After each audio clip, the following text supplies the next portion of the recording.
चारचाकी वाहनात गावठी कट्टा व कोयते चॉपर घेऊन फिरणाऱ्या गुन्हेगारास गुंडाविरोधी पथकाने केले जेरबंद।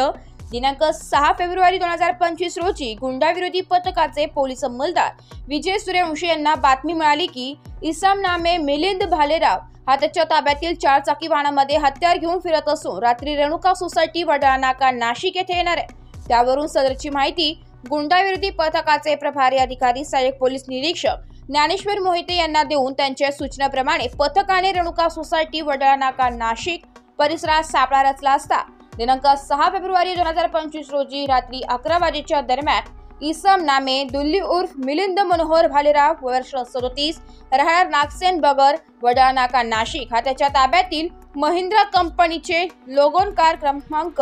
MH04 DR 0065 सह मिळून आल्याने त्याच्या वाहनामध्ये एक देशी बनावटीची पिस्तल, 2 जिवंत कारतुसे, एक लोखंडी कोयता व एक चॉपर असे एकूण 2,43,000 रुपयांचा मुद्देमाल हस्तगत करून पुढील कारवाई कामी मुंबई नाका पोलीस ठाण्याच्या ताब्यात देऊन गुन्हा नोंद केलाय।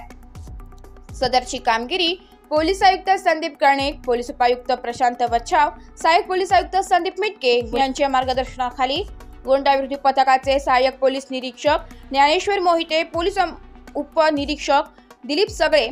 विजय सूर्यवंशी, सुनील आडके, प्रदीप ठाकरे, भूषण सोनवणे, राजेश राठोड, गणेश भागवत, अक्षय गांगुर्डे, अशोक आघाव, प्रवीण चव्हाण, सुनीता कवडे यांनी केली आहे। स्टार 1 महाराष्ट्र न्यूज साठी प्रतिनिधी इरफान पठाण, नाशिक।